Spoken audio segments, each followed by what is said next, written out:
Howdy, folks. Welcome back to the podcast. Once again, Katie and I have the distinct privilege of answering some of your questions. And Katie's the one that's pre-read these questions, so they are a true mystery to me.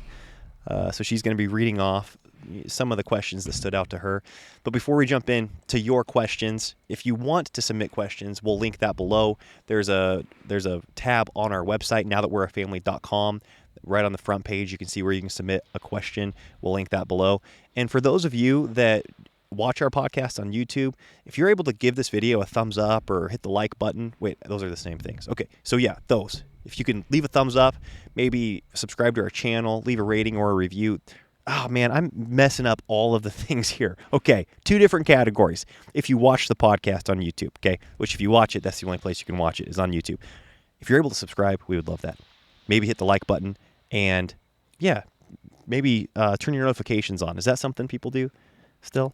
I don't know. I haven't heard that one for a while, probably. Okay, now shifting over to if you are audio, if you enjoy listening to our podcast, if you're able to leave a rating or a review on whichever platform you listen on, that would bless us very much. That's how our podcast grows. And another way that it grows is honestly just word of mouth. So sharing our podcast, a particular episode that you enjoy. And that's also fun to see which episodes really resonate with you because it gives us ideas to be like, oh man, people really care about this topic. We should dive deeper into this topic and make sure we're not totally insane when we talk about it. And so we like seeing what you're interested in, what resonates with you, and it helps us grow. So anyways, thank you.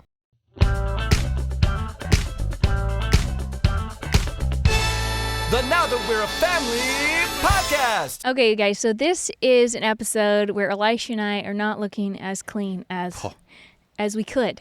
It's funny. So I got changed into this dress, and then I picked up our toddler, who still is not walking and is in the dirt all the time, and now I just have dirt all over me, and it just didn't seem like a good enough reason to put on another dress. Right. And then Elisha came in and was like, is this shirt too dirty to wear? And I'm like, I'm wearing this. He was like, okay, I'll wear this. Well, I'm not. I usually don't just wear white T-shirts around our property. I had this on underneath a flannel, and then I got too warm with the flannel, and I took it off, and it was nice and clean. And I thought, well, this will be great, a clean white T-shirt. And that lasted for probably, 3 minutes maybe. Yeah. Like you said, it's not that you and I go around rolling around in the dirt, but our kids do, and then we pick them up, and that's all it takes. Yeah, so that's just to get a real life view of our happy little dirty family. Okay, so first question, hey, favorite child training books? And I thought, what would you say? You know what? It's great. So not only did we enjoy that book, this is pretty recent, 8 Errors Parents Make and How to Avoid Them. We did a podcast on it. That book in it of itself, I think, has great child training and child just discipling tactics and tips, and the overall worldview I think is really healthy. We agree with his overall. We agree with much of his overall take on parenting because that's the thing. And he points this out. I think this is why we appreciate the book. Is he goes through a whole list of parenting resources that speak to child training. They speak to nurturing a child's heart.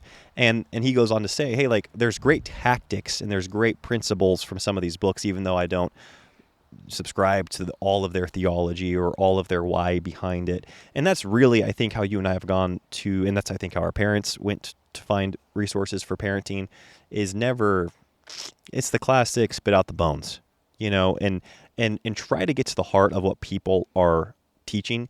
Don't get too, as best as you can, don't get too triggered by maybe an example they give and have that be the only thing that you remember. Try to see the principle and what and why, and behind the story. Try to see the principle behind the examples they're giving. And I think learners and growers do that. And, if we are all prone, obviously, to have our, if something's jarring, then it's jarring. And and that's something that I think a lot of teachers do on purpose. It's like they throw out a crazy jarring story, and you're like, well, my brain just shut down. I'm not going to be able to hear anything else. So sometimes that's not helpful. But I think as best as you can, go to all these resources that he lists, because I think he lists like maybe 10 or 12 books in that book that we view as being highly helpful. Yeah, and I do think too, like it's not like our one-stop shop reference book to recommend, because we have books by every single person like parenting books in the front cover of resources that he's read and recommended. But some are better for some things than others. Sure. And we don't stand by all the information in all the books. But in the Coddling of the American Mind, I just can't bring this up enough. I think that's a good book. It's not on child training per se. I don't think it's Christian either. Yeah, Are they probably Christians? not. I have no idea. Yeah. But it just really talks about how that whole like, oh, I'm triggered or I'm offended or all these things, it's just really immature. And we need to grow up. We need to be able to take something from someone else from a different perspective. And like Elisha said, we can't let one example freak us out and throw everything out. We're never going to learn that way. I mean, the fact that you're still here listening to this podcast tells me that you probably aren't that type of person, because Elisha and I share a lot of stuff on here that you probably don't agree with. Some of it you do, and you're like, that's awesome.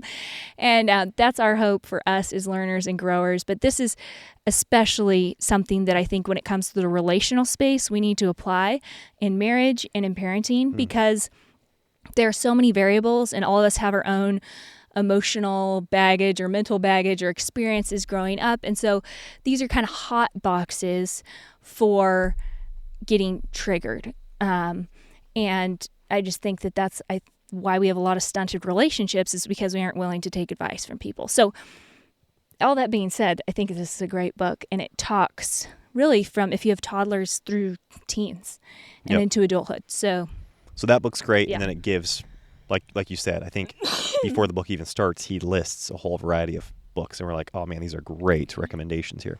Yeah, and some of them focus more on behavioral modification. Some of them focus more on the heart. All the pieces need to be present. Yeah. And I think something that's really important with child training is separating out the training from the discipline or the enforcing. Sometimes we think we're disciplining all the time and we haven't really done the training part, which is just kind of setting all of us not up for success. Okay. Let's see here. This is so funny. I always pick the questions that I like, that I'm like, oh, I totally think of a way I'd answer that, And then I'm like, I don't know how you'd answer this. So we'll see. Maybe you can ask it and answer it. No, I'm going to ask you. Sounds good to me. How would you encourage a mom of 4 whose husband is not a believer?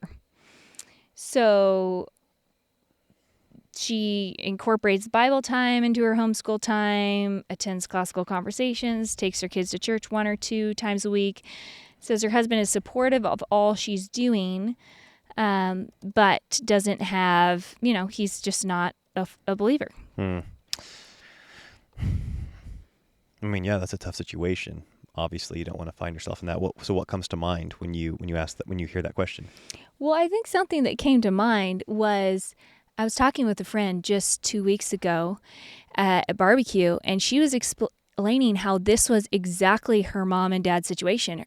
She's now in her 30s, has 4 children of her own, married a godly man, and her mom is still a believer and her father is still not. And I guess what I would just encourage you in is you obviously are fighting an uphill battle here, and that if the father's not taking that role, then chances, right, according to statistics, children really don't like their mom be the one leading out in this area. It's always a lot stronger, the religion, like sticking point for a child if it's coming from the father. But God doesn't work just in statistics, and you're in this relationship. And I think what I would encourage you in is the fact that my friend and all of her siblings are walking with the Lord and married Christian spouses and have Christian children because of just their mom being faithful to the Lord and their mom honoring and loving their dad. Even though he's always just chosen to remain, a good man. I put that in air quotes, and just doesn't see any need for a savior. So God doesn't work just in statistics, and by you loving your husband and honoring him and also just being faithful to your kids, that's all you can do, and the rest is up to the Lord. And so I would just encourage you in that, and know that there are people out there who have walked that walk. Yeah, again, there is always hope. And it's cool. It's with how well you speak about your husband here, and it's actually, you can see the blessing in having a husband that does have things that are admirable that you can point out to your children, because especially if you have, does it say she has sons, or are they she has She's 4 a mother children? of 4. 4.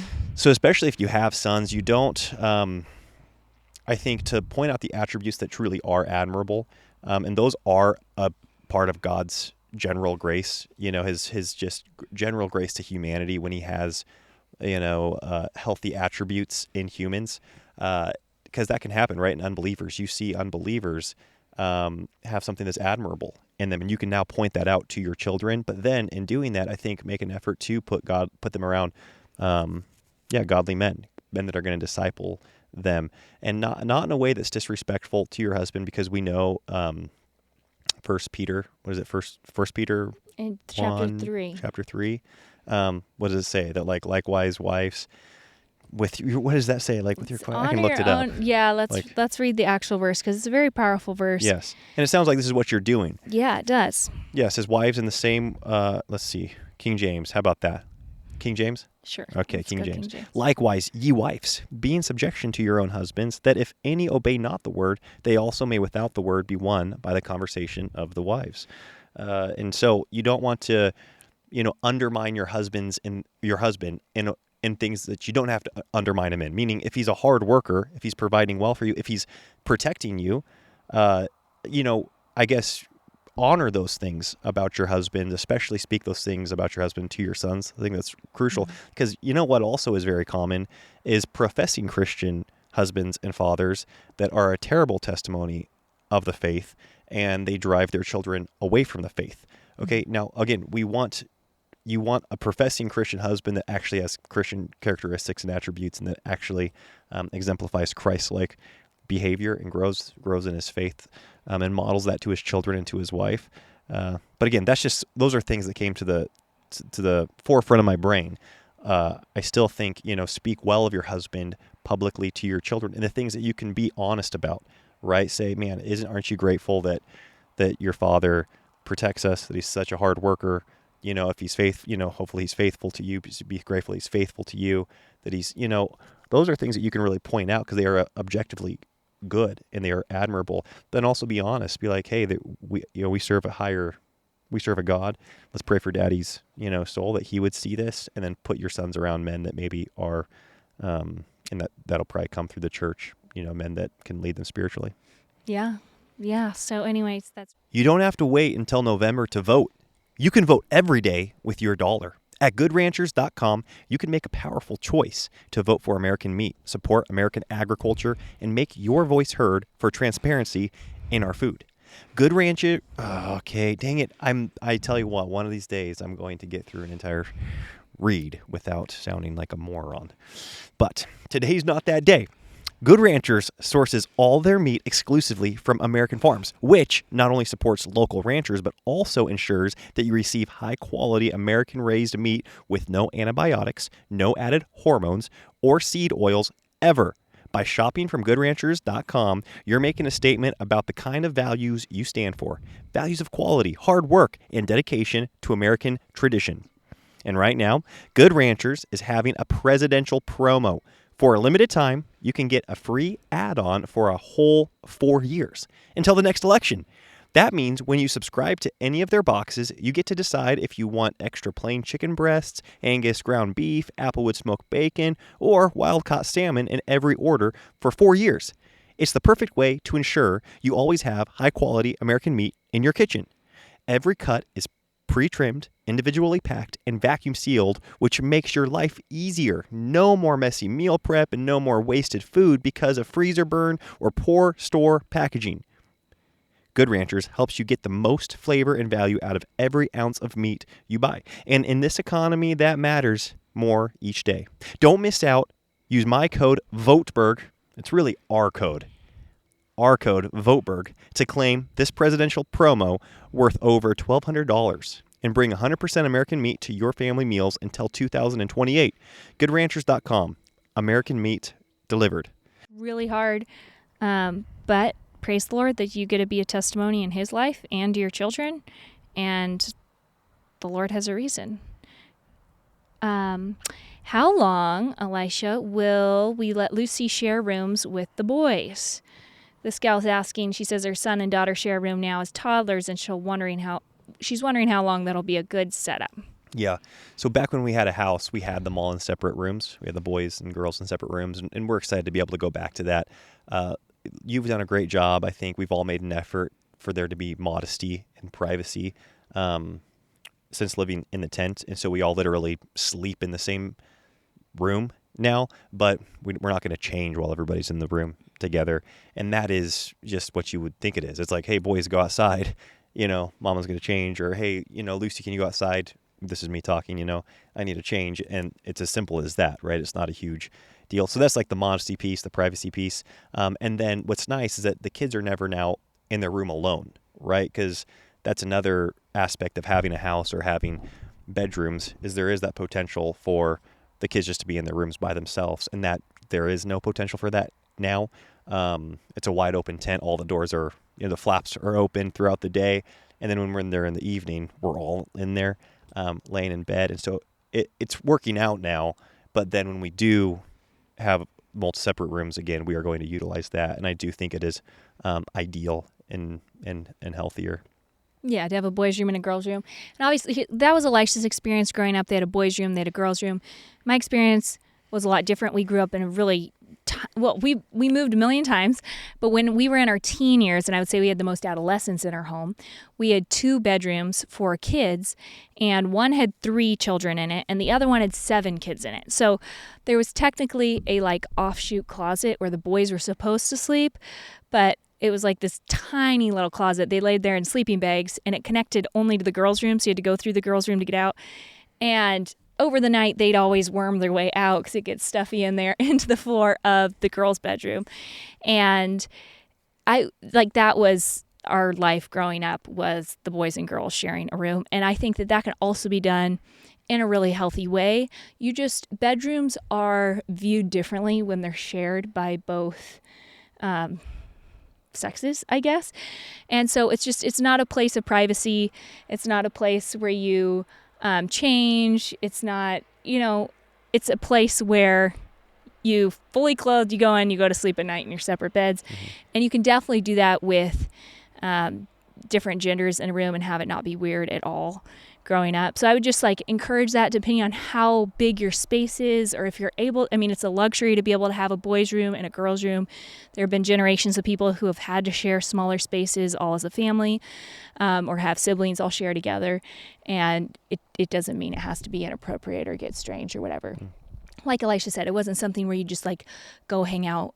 Our rooms weren't places we would go hang out either. When we literally just slept in our rooms. And we had a lot of friends. One of our friends, the Dortnack family, they had 14 kids, and they lived in a 1,500 square foot house for years. And all of the 1,500 square feet. I think it was smaller than that. Was it smaller than that? Yeah. Okay, it was a super tiny house. Yeah. It was very tiny. They had 1 bedroom for almost all the children. And we're talking adults, 30s down to young kids. They just had all these triple bunks stacked in there as a dorm room, and out of necessity, all the kids shared a bedroom. Nice. And so anyways, I think sometimes in America we have this yes, there is an ideal, and I do think it's really nice to be able to have a girls' room and have a boys' room, but it's also not like you're going to destroy your kids' lives, I don't think, or their view on gender or anything. If you have to, just do what you have to do. Yeah, I agree. Real quick, going back to that lady with the unbelieving husband. Yeah. I felt like I was just speaking off the cuff there, which is probably never a good idea with some of these questions. But, I do think something that is common in those scenarios, because we see it's in our sphere relatively consistent. We've seen enough of these instances, and it does seem to be actually the husband more than the wife that's the unbelieving one. I think that's because if the husband's leading spiritually, the family is more prone to following. But I think there can be confusion. Oftentimes, I think the husband's confused on what Christianity is, right? He sees himself as a moral person. He's saying, hey, so the things I listed: hardworking, faithful to my wife. I'm relatively, not whatever course with my language. I don't drink too much, and when not, or at least not very often, and I don't lose my temper very very often. And so he's looking to the left and to the right at Christians or people that are professing Christians, and he's probably around quite a few of his families, in the church. He's like, man, I think I'm actually doing fine. And he doesn't acknowledge the state of his sinfulness and every person's need of a savior. And a danger would be that that the boys or any of the children would catch that same type of moralistic living and they kind of like start saying, well, yeah, if it's just about moralism, if it's just about doing, better than so-and-so or trying to be a better person, I'd say dad's doing pretty good right here. So when I say, speak well of him, always preach the gospel to your children, and ideally, have it be so that your husband can hear that too, and hopefully speak it to yourself so that you know why you're saved and you're blood bought. It's God forgiving you of your sins and you acknowledging your sin and confessing your sin and repenting. I think that will bring a humility that is seen hopefully by your husband and by your children, because I do think because women this day and age, anyways, it seems like this season have more of a propensity to pietism or piety or living kind of in a moralistic way. That's why they gravitate towards more of the religious activities, right? Towards leading small groups and towards leading the prayer meetings and bringing their children up. And sometimes their understanding of the gospel is a little bit skewed, that they really take a lot of confidence in their moral behavior and not in what Christ has done on their behalf. And so I do think it is crucial that, yes, respect your husband, honor him in the ways that you can, but also make it clear to your children that without repenting, you yourself, and finding your hope in Jesus Christ, you would be a hopeless, lost sinner, just as, their father is, and just as they would be apart from Christ. Yeah, that's good. Thank you. Yeah. No, I think that's a really important clarification for sure. Hello, my husband and I have been going through our growing home library books. Our goal is to raise our kids and future kids in a Christ-centered home. What is your opinion on having Greek, Mayan, Irish mythology books in the home? Do you think these essentially are pagan informational books that should be in Christian families' home libraries? What regulations have you both put on your home library? Thank you. It's a great question. Yeah, I think we're going to be figuring that out indefinitely. And so it might be a multiple times a year conversation. It might be an annual conversation, because we've already done a podcast. We're doing more literature-based education. I think going forward right now, we're doing classical conversations. We love Charlotte Mason. We might lean more towards Charlotte Mason in the future because we really do gravitate towards that style, us personally anyways. And with that comes a lot of, what you said, like, Greek mythology, a bunch of mythology, really. And with it, there is, things that definitely cause pause in both of us. We, as much as we love the literature-based learning, we're not just blind Kool-Aid drinkers, I don't think, with those things. And a lot of that is because I think of the red flags that we were brought up seeing in mythology, in fantasy, in just magic, witchcraft, all the things that can be a part of these, what are considered classics. And so I do think it's going to be a case-by-case scenario when it comes to like each piece of literature. We're not going to say, oh yeah, all Greek mythology is great, or all Nordic mythology is great, or all whatever mythology is great. I think hopefully we'll be able to find works that we will read, of course, with a Christian lens, right? Acknowledging that the author was pagan, as you said, they were godless, but these works have shaped culture on some level. They are highly influential to how, to Western civilization, right? Like somewhat of our worldview has been shaped by these books because of their influence. And so being aware of that is actually helpful.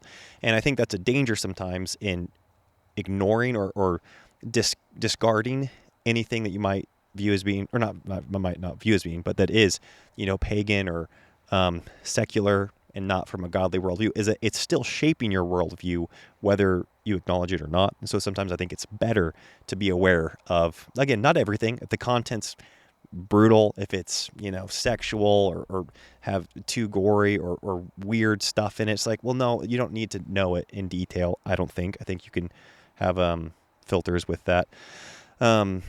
but that's my hot take. You're doing more of the educating than I am, but I still think I'm pretty opinionated on this stuff, and we want to be aligned with these things. And so, what would you say? As what would your answer be? Yeah, I agree with you. I don't think it's like, oh, it's all in or it's all out. Yeah. I grew up with like no Greek mythology or anything in the home, but the more great classic works you read, the more you realize all, Zeus, Jupiter, all the gods and goddesses specifically are referenced a ton in classic literature, and it gives a lot of context and meaning to know what they're talking about. And I think something that encourages me is when I read C.S. Lewis or other great writers, and they're referencing this mythology constantly in their works as reference points, because to me it's showing this like you can be very familiar with certain topics without being like, I don't think mythology, for all it's worth, is very like gray in terms of like convincing us to believe that way. Like no one really believes in Aphrodite anymore. Sure. Maybe. But like it's kind of like a dead religion. Mm-hmm. And so it's not real tempting. I'm not worried my kids are going to like convert to Greek mythology or something. I think where you have to be careful with mythology is the sexualization or the gruesomeness of it, depending on where you are getting that, where you're learning about it, basically. And I do think it's a great time to bring pagan, secular, all these different works into the home when our kids are young. And like Elisha said, we can talk to them with a Christian worldview.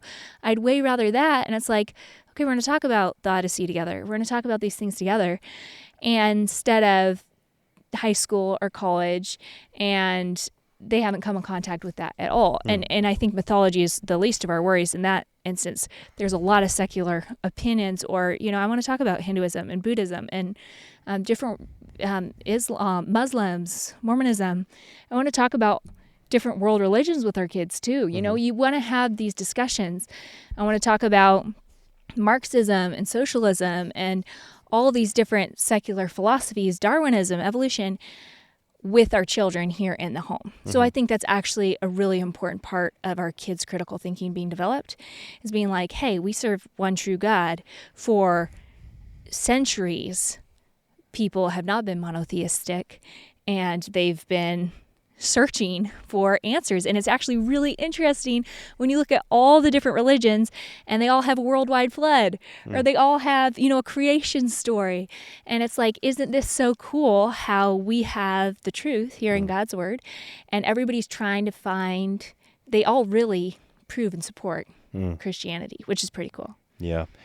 Yeah. Not only are, the different Greek gods that you mentioned referenced directly, oftentimes, I think the archetypes that are established in a lot of, original work is you start identifying that once you see the source material. And that actually brings a lot more light into just everyday culture and everyday living. Even if they're not mentioned directly, you're kind of like, oh, that's a whatever, that's the devouring mother. And you're like, that's an archetype. And you start realizing, oh, that's in that Adventures in Odyssey story. Right, that's in this children's, great illustrated classic, or it's in, a book even at the church library that you think is just so untouched by outside or secular influence. It's like, no, actually it is. Like, so much of our Western lens and our storytelling is shaped by these classics, and I think it actually equips you more, and it gives you more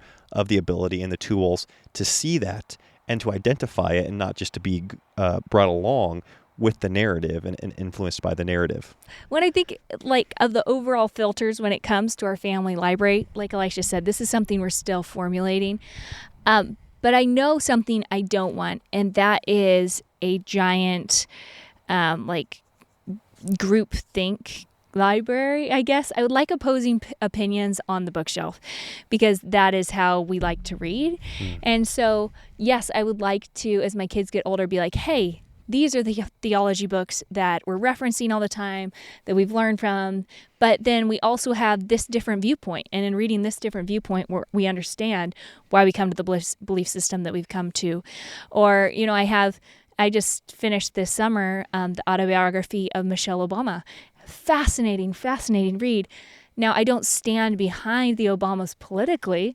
And it was funny because I was talking to someone about what an incredible read it was. And they were like, why would you read something like that? You weren't like politically aligned with the Obamas. And it's like, no, but it's fascinating to hear a different political perspective. And I understand a lot more why they did what they did. Two, first of all, there's some things that are very admirable about their life. But then also you understand where people on the political left are coming from a lot more when they're trying to come up with these solutions. And I don't agree, but it's an interesting perspective. And I actually think it helps you combat that perspective a lot better if you understand it. So I do think that we would like to read widely. We would like to have different thoughts, different opinions. I'd say some things that maybe we don't want on the bookshelf are things like things with any kind of like sexual content. We just don't want that on the bookshelf, And I'm talking things like Amish romance novels. Like, I don't want that kind of emotional stuff around for when Lucy hits her teens. We weren't allowed to have that growing up. I'm really grateful. My parents were like, hey, make a marriage. That's an incredible love story. Don't read other people's. And they were really firm on that, having a lot of daughters, and I'm so grateful they were going into marriage. And but my grandma had tons of, especially like Amish romance novels. I was on the cover of an Amish romance novel as the model. And I would just I knew I wasn't supposed to read the book, so I just read the backs and I read the chapter titles. And it's just, I don't want that temptation there when Lucy's growing up. Likewise with our boys, if there's different, sexual content or references or things in books that maybe Elisha and I have been totally fine reading as adults, but it's just not something that we want our young adolescents to have. I don't know. What are some other things that you don't want to have on our bookshelf? Folks, we've gotten a few questions as to how you can access the Family Culture Masterclass or webinar. What would you call it? Yeah, the Family Culture webinar. Yeah, we made this It's not a masterclass because you don't sell anything at the end. Oh, is that was that what actually makes it I don't know. All of our other masterclasses, we sell something at the end after we add value, and this was just something fun we wanted to create for you guys. Okay, well, there you go. No strings attached. Free webinar on how to create a vibrant, fun, life-giving family culture. That's linked below so that you can watch that and share it with friends. Again, no strings attached. Yeah, well, I think it's the time. It's an interesting thing saying on the bookshelf because, it's funny. We just read a section of a family read that was a little too heavy for a couple of our kids. And we're like, oh man, I should have, skipped over that part. And it's a true story about a missionary. And you're thinking, man, they weren't ready for how heavy that little section was of the book. And you're like, okay, lesson learned. And so, but that book I think totally belongs on our library shelf. Yeah, definitely. And so I think that, yeah, I get that kids are going to be able to access all the books on the library shelf at some point. And so, yeah, I don't know. I think it's more like just I want to be proactive and keeping our kids engaged with handing them books, putting books in their face. And I do like the nice thing about older books is that even if there are references, it's so obscure. I remember reading so many of these books as a teenager, and now I'm reading them as an adult, a married man, and I've experienced some life. And I'm like, oh, no way, I never knew that's what they were talking about. And so there was that naivety and the colorful old English that kept me from even kind of realizing some of the things. And I'm not going to count on that being the case with all of our children, but I think there is some element of almost safety in the older books where when they reference say sexual things or even violent things, there is more of a it's not casual, it's not coarse. Maybe it was back in the day, but reading it now, you're kind of like, oh, they treat this very soberly and they treat it with honor. And so yeah, I'd say when it comes to violence and sexual content. I just don't want newer stuff. I don't want stuff that's like more modern language and stuff that's really easy for people to, to picture and my boys to picture and to imagine. And of course, I don't want it in older. I don't want it there in the older stuff too, but I think I'm less concerned about, I guess the Odyssey, and just kind of like how dense that is. Like that was never an issue for me reading that. And I don't see that like being an issue for my boys. Yeah. Yeah. And I can see too, I mean, reading the Song of Solomon and King James versus the NIV, I mean, there's a big difference even there, so I do think there's a big difference in just having the Old English, and it's kind of like a higher gateway point to entry. Like our kids say they're reading super proficiently as a 7 or 8 year old. What are they going to go pick up on the bookshelf? Because I grew up picking up so many books on my dad's bookshelf, my parents' bookshelf. They had tons of marriage books. I think some of them were super great. Some of them were super dull and boring to me. And there were a couple that definitely stood out that like looking back, I'm like, I won't have those on our bookshelf. Yes. Knowing my experience of being a super curious kid, an avid reader, and just wanting to go out and browse. So I want to have that perspective when it comes to our bookshelf. There were a lot of business books in there. I loved reading my dad's business books. They had the occasional swear word in them. Often he would scribble them out, just thinking maybe we'd read them. But I do feel like business books today, cursing has gotten so cavalier. Now it's just like, it's the title of the book. It's the chapters of the book. It's like the book is cursing. And so those business books, like, I'd rather not just be in our home because our kids could be referencing those at any point, and I just don't want that to become a part of their vocabulary or, come to mind quickly.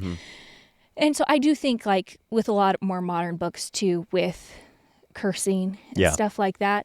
I personally still don't really read books like that for the most part, but like we have one, the biography of Elon Musk, like phenomenal read. And I told you guys, I started crossing out the words, and then like a quarter of the way through, I ran out of ink. I'm like, forget this. So, and that is a book that I would love our kids to read someday. So I'm just thinking about that one, like, okay, we'll put it high on the shelf, right?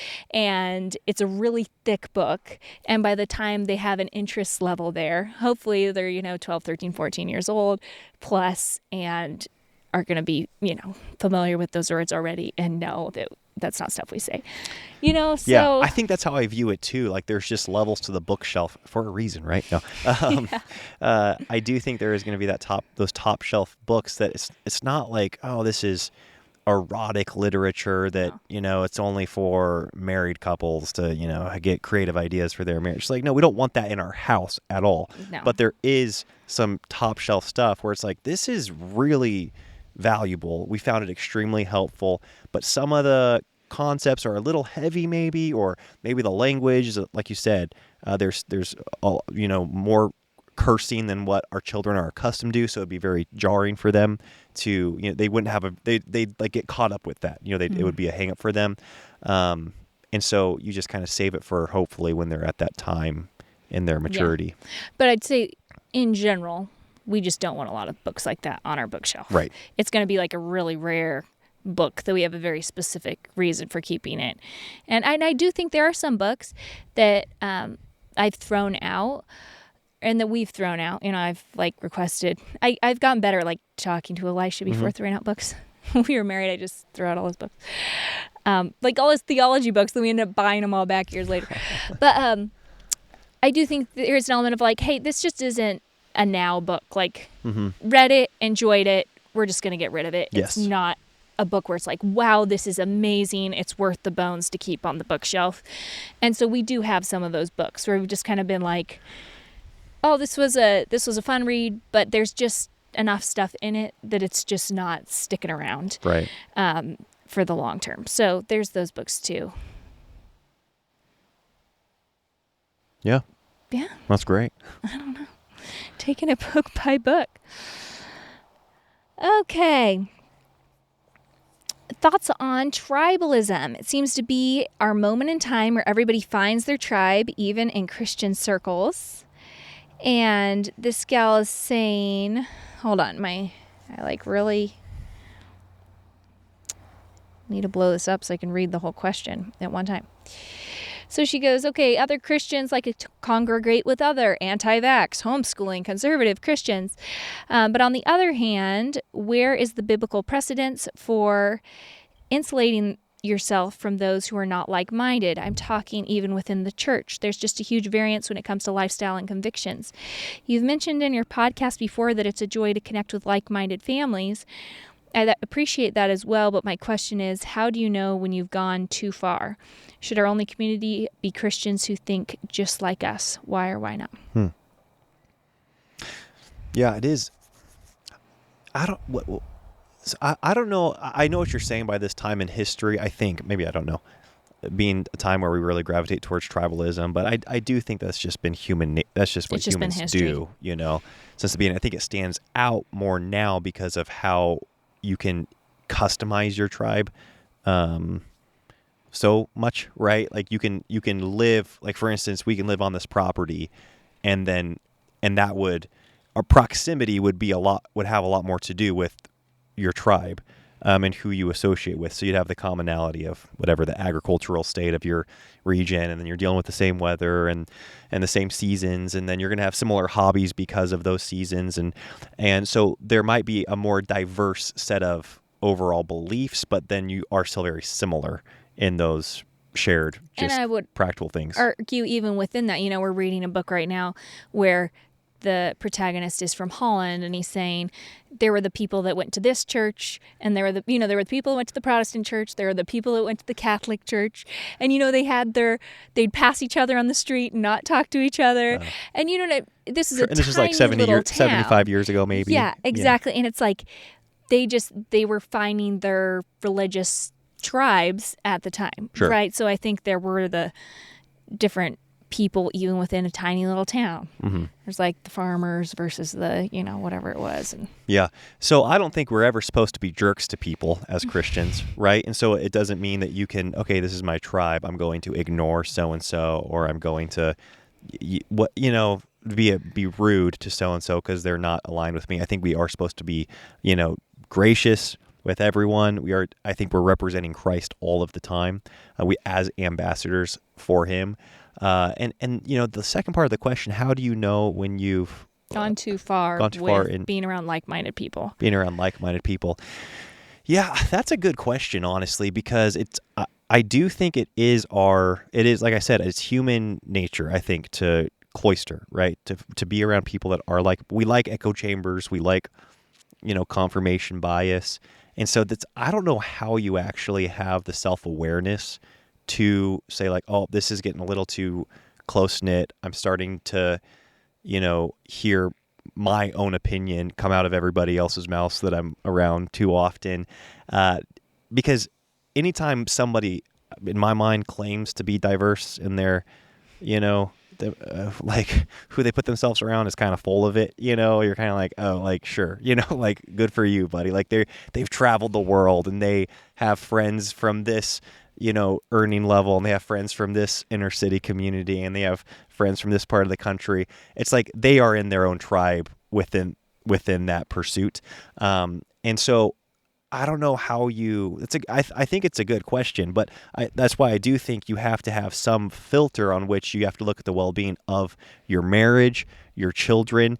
Are your children capable and equipped to go out into the greater, public and perform well? Meaning, can they do well in a job? Can they do well at an academy? Can they do well in sports? Can they do well just generally socially?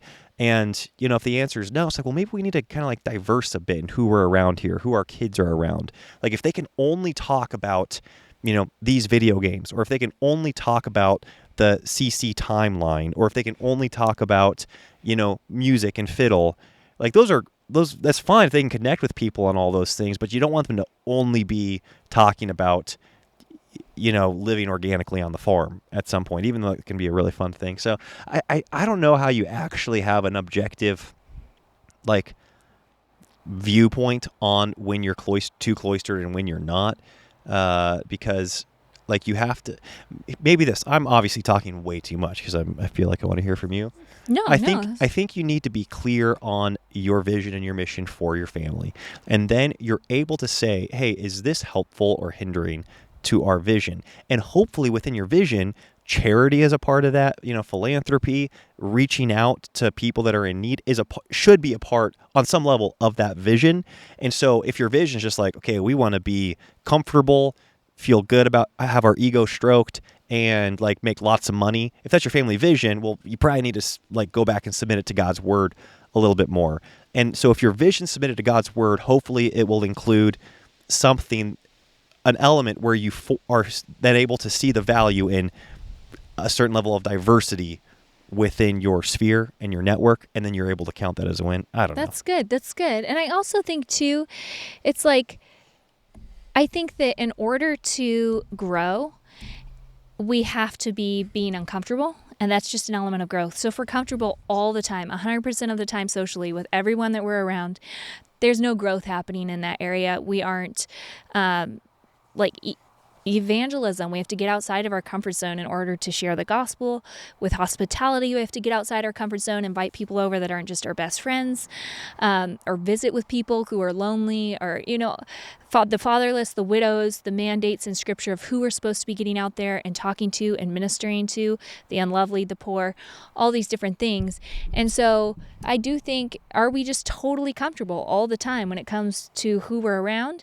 I do think that we need to have a very strong group of people when it, that whole saying, like you become like the 5 people that you are around. There's a lot of proverbs to speaking to, we become like our friends. So I don't think it's wise to have a lot of close friends that are tearing us down or don't stand on that same biblical foundation faith-wise or theologically or any of those things. But I do think from that strong foundation, we need to then be going out and getting uncomfortable to a certain extent. And it's really easy to just settle in and be like, I'm good here. Yes. And again, it does wear down our critical thinking. It's not good for our kids because then they're going to grow up and one day meet someone who doesn't automatically think everything is the same as what everyone they knew growing up believed. And it can come as a huge culture shock to them instead of them being like, yeah, I'm totally familiar with that. This is how I can interact with you and we can discuss these things. And they aren't scared either by new concepts or swayed by these people coming in with a new opinion that seems all shiny. It's just like, yeah, shiny opinions in different places have been around for forever. Yeah, something that I really admire about your grandfather, Grandpa Burnell, is how he is so far from being a respecter of persons. Like he takes like genuine interest in every single person that he comes across. Like the gas station attendant, the checker at the grocery store, his whatever, his hair, the hair salon, the hair lady, like everybody, he's like, no way, fascinating. Like, tell me more about this. And then he and when your grandma was living, they'd have these people over to dinner. Like, it's not like they were just kind to them when they were out, in the public square. They would have these people over for dinner and truly be like, man, I met the most interesting person today, and they'd go on about it. And your grandpa's still that way.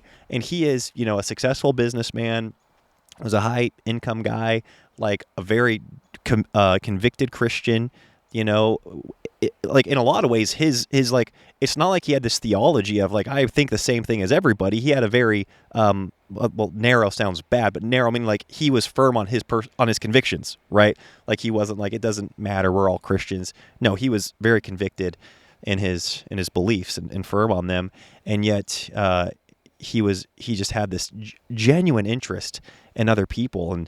And I think that I want to continue that. Like we've talked about this before. We don't want to raise scoffers in our home and people that just automatically think somebody they meet, they look at the negative attributes and they're kind of like, well, man, they dressed funny, or did you hear their voice, or those jokes were so dumb, or they're into this sport, or what, like you can go on and on and on about the things that you could choose to scoff at in other people's lives. And your grandpa and your grandma were the opposite of that.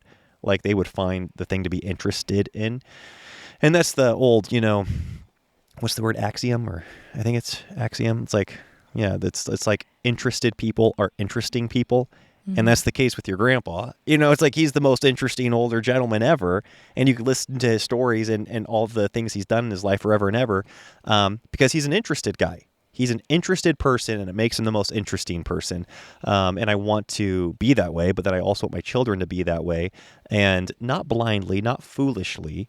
I think you need to still have the safety net of, hey, you guys, we're Christians. We're not going to let anybody into our home just because we find them interesting, right? There needs to be some safety procedures, safety measures taken. But something I really appreciate about your grandpa, and I think it's something that can promote more Christian ministry when you're just interested in people. Yeah, exactly. That is showing the love of God to people. Okay, so I saw this question and I had to ask it. What are your thoughts on the Ballerina farm drama? Whoa. Are you being serious? Is this a thing? It was a question. What is that? It was a question in our question box. What is it? Well, I just thought I'd weigh in. This turned into People magazine now. This is the question you wish I asked you. Is that what it is? Fall is here. A lot of us are kicking into new systems and routines, and the Get It All Done Club is for the woman who wants to stop drowning in motherhood and wants to start thriving. If you want to have more free time to do the things that you love to do and become more efficient at the tasks that you have to do each day, join the Get It All Done Club. There's thousands of women who have been through the program and who are currently in our private community that is off of social media.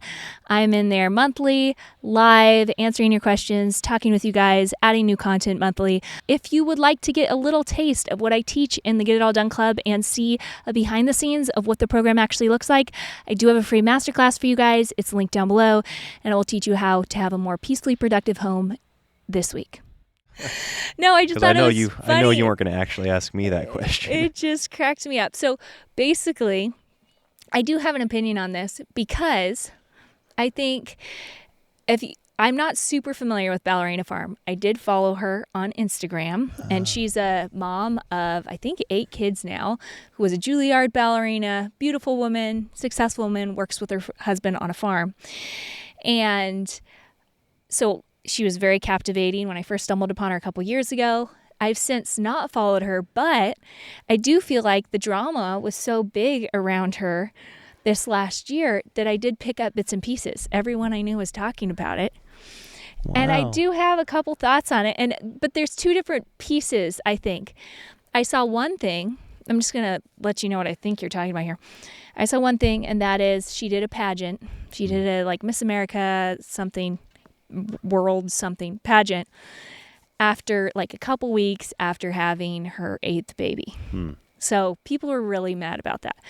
And then the second thing was there was an article published a little bit more recently that really slammed her and her husband, kind of saying their marriage wasn't great, that she was really embittered by having to be a mom. She wishes she could still be in New York being a ballerina, all this. And so anyways, that's all I know. Yeah, maybe it there's seems like you know a lot for not being. I know. So I read one article. I read the article that a friend told me about. And then a friend also told me about the whole pageant thing. Oh, did you see she did a pageant after 2 weeks after having a baby? And my mom's a old back in the day pageant queen. None of us girls did pageants. It's not something she had wanted for any of us. But I'm kind of familiar with pageants. I had a lot of cousins that did them and stuff like that. So anyways, I was just kind of wow, that's a really big deal to do after 2 weeks. So, okay, this is just what I wanted to say, though. From those 2 things that I know, I think it's really common whenever anyone's successful in an area of life to want to tear them down, to want to say their marriage is fake, to want to say their life's not as good as they act like it is, to say that they shouldn't be doing something they're good at. And I think that this is just this is just one person, but I think it's just an important thing we can take as Christians is to just want to assume the best of people. And if someone is putting in a ton of work towards something, like the ballerina farm gal putting in a ton of work to do this pageant 2 weeks after having her baby, it might not be a decision that you or I would make, but the only people I think that are tearing her down for tearing someone else down for doing something like this, achieving a goal that was really hard to achieve, are just people who are jealous of someone doing something with their life. Is that right? I think so. I think Yeah. it's just jealousy. And I also think it's really common when anyone, I think it's the same thing with marriages, and you never know what someone's marriage is like from afar or whatever. But I do know that I've seen my parents' marriage and Elisha's in my marriage be, people say like, oh, well, it's not really what they say it is, right? Like the wife is downtrodden or the husband is overbearing or one of them wishes they could be doing something else or all these things. And I think to a certain extent with anybody online, we just have to take it at face value, what they're sharing and encourage people. And I really don't see, I guess, why there was any drama around any of these things. Like Allie Beth Stuckey, I think that's actually where I saw Allie Beth Stuckey doing a whole thing on Ballerina Farm. Was she for or against? I can't remember. I just read the comments. Oh, I just wanted to get the gist of what people are thinking out there. And I'm just kind of like, who cares? Like, someone did something that you don't want to have to do, and so you want to make the thing seem wrong so that maybe you don't feel pressured. Like if someone is doing a beauty pageant a couple weeks after having a baby, then it means that she put in a ton of hard work. Like, that didn't magically happen.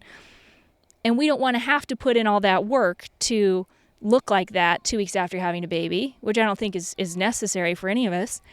And so you want to act like doing the pageant was wrong, or putting in the hard work was wrong, or achieving that goal was wrong, because then we don't feel like it needs to be a possibility for us.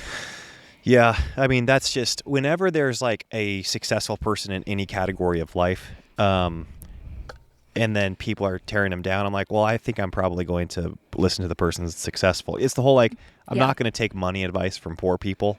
Yeah. Like, I'll take it from the person that's rich, and then all the poor people are going to criticize the rich person and say, well, it's because of this, they said this, but that's not true, they're a phony, they're fake, they had this get rich quick scheme. Like, they have every reason as to why you shouldn't listen to them, but still, I'm going to listen. When it comes to money advice, I'm going to listen to the rich person, not the poor person. And this has been, it's easy to get caught up in it goes back to the man in the arena, right? Like, it's always tempting to become the critic, to become the person criticizing whoever it is in the arena doing anything, because you're going to have a ton of support with you. The lonely place is the place in the arena, right? It's lonely on top. Like, I think that's what my brother Rudy said the other day, is like a prerequisite. He was quoting, I think, Eleanor Roosevelt. Maybe, I think that's who it was. He goes, a prerequisite for being a good leader is being comfortable being lonely, or something like that. Wow. Being okay with being lonely.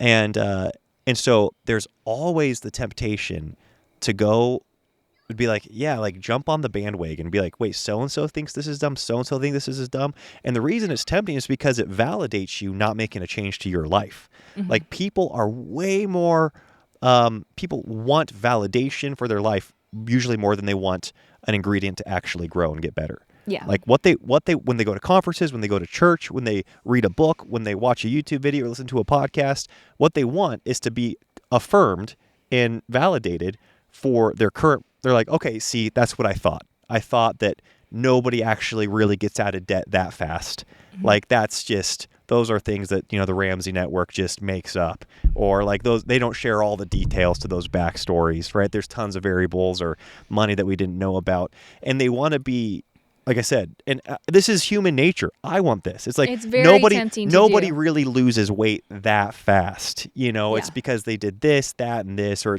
it's a genetic thing. And so we can say that with every category of life and say they're not really that happy in marriage. And what you're doing is just giving yourself all the reason to actually not make changes. And so I don't know if that's the case with this. It's not like it was a scandal or anything like that. There's no scandal. I think I wouldn't bring it up something that was a scandal. The only reason I brought this up is I think it's actually very relevant to just how we view people in general. And so, this is one person that happened to get a lot of, publicity, but I feel like this comes up a lot in life. And whenever I see someone's marriage who looks better than my marriage, I don't want to immediately start a list of, well, really, I'm sure it's not that way behind closed doors. I'm sure this is just too crazy. I don't want to feel bad. I want to go, oh, what are some things that I can take and I can apply to my marriage? When I see someone like Ballerina Farm doing a pageant 2 weeks after having her baby, do I want to do a pageant 2 weeks after my baby? No. Do I want to do like cold plunges during my whole pregnancy and handstand push-ups and all whatever? No, I really don't. But I'm like, okay, what are some things, like, if it's possible for the human body to be that strong and that capable a couple weeks after giving birth, what are some things that I could do to make my body stronger and more capable after giving birth? It's a possibility out there. It's going to look different on me than someone else. But like whenever I see someone healthier or someone more successful in business or it seems to be doing more than I can more gracefully, I don't want to just try to discredit them or say that what they are doing is wrong or it's hurting those around them or all these things. I just want to go, okay, how can I learn from that person? There's probably one or two things I can take. And so, do I want her life? No. Do I wish she was a Christian instead of a Mormon? Yes. Christian meaning believing Jesus is the Son of God and the only way to heaven. But I just don't think any Christian woman should really be freaking out about another woman or man or couple or anything having success in any area. I think we just need to be learners and growers and be like, I don't want their life, but what could I take and apply to mine? Yeah, because that's the thing, is that we're all going to have our hierarchy of what we're willing to compromise on and how much we're willing to compromise on something. And so what they are doing at, 110%, you're like, I'm not willing to do that for the sake of time with my children. Okay, we'll do it for 10%. Like if they've got a good system or a good strategy, be like, well, I would like a little more health in my life. So I'm going to do that. Like what they're doing at 110%, I'm going to do at 40%. So I can be a little healthier, but still have time with my children. And instead of saying like, well, her kids hate her, my kids, exactly. love me, Like, I don't know. I think we try to go around discrediting people that are successful so we could stay in our little pot, our little crab pot. And that's just not the way to grow. That's all I'm saying. Yep. Discrediting people is not the way to get any better in any area ourselves. And if it just drives us nuts to see someone being better at something than we are, then just look at something different. Look at something else. Yeah. Unfollow them. Right. Move on with your life. Like either way, there shouldn't be any drama around this for the Christian woman. Yeah. In my opinion. Yeah. Yeah, I'm so prone to jealousy. There are people that I genuinely can't hear as a full-grown man, with my 6th child on the way and more happily married than I ever thought was possible. It's like I know certain people that I can't look at what they're doing online, or I can't, get caught up in what their most recent project is, because it's like I've fought jealousy, and that always leads to criticism and critiquing and discrediting. It's like, what a waste of time. Like, how about I just go stay busy with my awesome life over here? Yeah. So anyways, there's either something to learn from someone successful, or if you just can't bear their success, just move on. We don't have to freak out about it. Sure. Anyways, okay, well, that's it. That's it. Great, folks. Thank you all so much for listening. We'll talk to you next time. Bye-bye. Bye.